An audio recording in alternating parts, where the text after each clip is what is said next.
Assalamualaikum warahmatullahi wabarakatuh. Sebelum kalian menonton video ini, jangan lupa like, comment, and subscribe. Skui. Assalamualaikum warahmatullahi wabarakatuh. Perkenalkan, nama saya Muhammad Nur Hasan. Saya berasal dari HTNB NIM 2102031100067.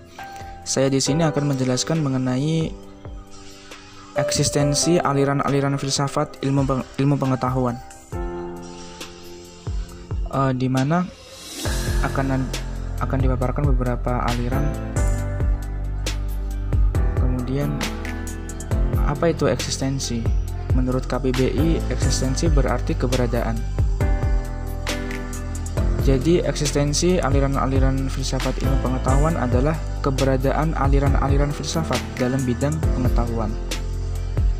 Adapun aliran-aliran filsafat ilmu pengetahuan, yang pertama materialisme, yang kedua realisme, yang ketiga empirisme, yang keempat rasionalisme, yang kelima positivisme, yang keenam kritisisme, yang ketujuh eksistensialisme. Yang pertama, apa itu aliran materialisme? Aliran materialisme adalah suatu aliran filsafat yang dimana berisikan ajaran kebendaan, dimana sumber segalanya adalah materi.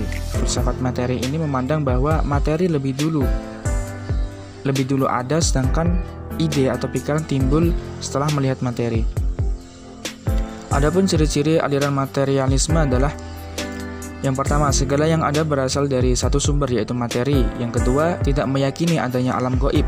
Yang ketiga, menjadikan panca indera sebagai alat pencapai ilmu. Yang keempat adalah memposisikan ilmu sebagai pengganti agama dalam peletakan hukum. Yang kelima adalah menjadi condongan dan tabiat manusia sebagai akhlak. Yang ketujuh adalah tokoh-tokoh aliran ini adalah Anaximenes, Thales, Anaximandros, Democritus, Lamaitre, Thomas Hobbes, Spencer, Feuerbach, dan Karl Marx. Kemudian selanjutnya, aliran realisme. Realisme merupakan salah satu pemikiran aliran klasik yang disandarkan kepada Aristoteles yang memandang dunia dalam tema material. Realisme berpandangan bahwa hakikat realitas ialah fisik dan juga ruh yang bersifat hal fisik dan rohani.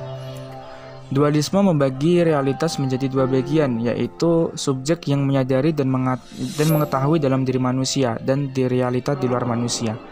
Para filsuf dalam aliran ini adalah ada Plato, Descartes, Aristoteles, Wegener, Leucippus, Arnold Galen, Anaxagoras, Dougal, dan Schopenhauer. Kemudian empirisme adalah suatu aliran dalam filsafat yang menyatakan bahwa semua pengetahuan berasal dari pengalaman manusia. Pengetahuan itu diperoleh dari pengalaman-pengalaman indrawi yang sesuai, dan pengalaman dapat dijadikan sebagai sumber pengetahuan, bukan rasio. Oleh sebab itu, empirisme dinisbatkan kepada faham yang memilih pengalaman sebagai sumber utama pengetahuan. Yang dimaksud dengannya ialah baik pengalaman lahiriah yang menyangkut dunia maupun pengalaman batiniah yang menyangkut pribadi manusia. Tokoh-tokoh aliran ini antara lain adalah Thomas Hobbes, John Locke, Francis Bacon, David Hume, Herbert Spencer, George Berkeley, dan Roger Bacon. Selanjutnya adalah aliran rasionalisme. Aliran rasionalisme berpendapat bahwa hanya semata-mata dengan akal seseorang bisa sampai pada kebenaran yang sejati. Dengan kata lain, rasionalisme adalah aliran berpikir yang berpendapat bahwa pengetahuan yang benar mengandalkan akal, dan ini menjadi dasar pengetahuan ilmiah. Mereka memandang pengetahuan yang diperoleh melalui indera bukan dalam arti menolak nilai pengalaman dan melihat pengalaman melulu sebagai perangsang bagi akal atau pikiran. Beberapa tokoh dalam aliran rasionalisme adalah René Descartes, kemudian Nicolas Malebranche, ada Christian Wolff, dan Blaise Pascal. Oke, selanjutnya aliran positivisme.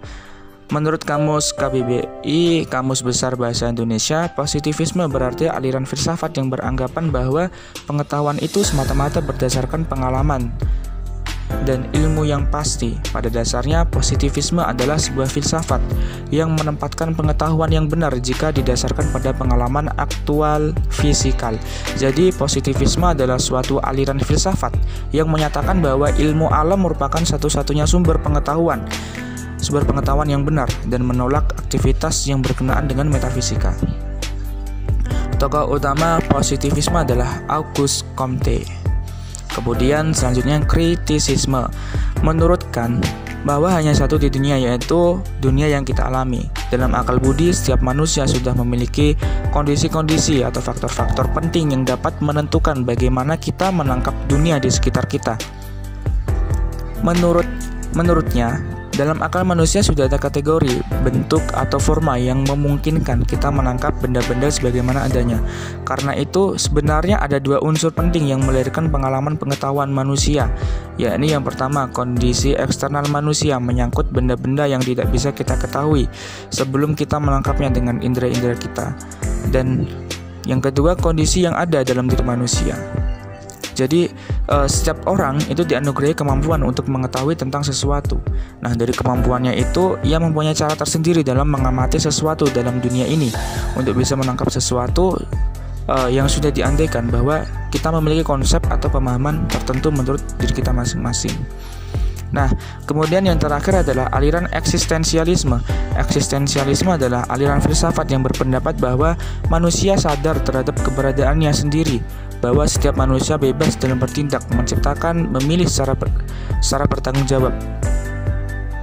Eksistensialisme salah satu aliran filsafat yang meyakini bahwa kebenaran ada pada kebebasan dirinya dan menolak untuk mengikuti aliran, kepercayaan, serta sistem. Sehingga menurut eksistensialisme kebenaran itu bersifat relatif yang dapat berubah pada lain waktu, karena setiap individu bebas memilih apa yang menurutnya benar. Nah, mungkin cukup sekian materi yang bisa saya sampaikan. Apabila ada salah kata, mohon dimaafkan. Wabillahi taufiq wal hidayah. Wassalamualaikum warahmatullahi wabarakatuh.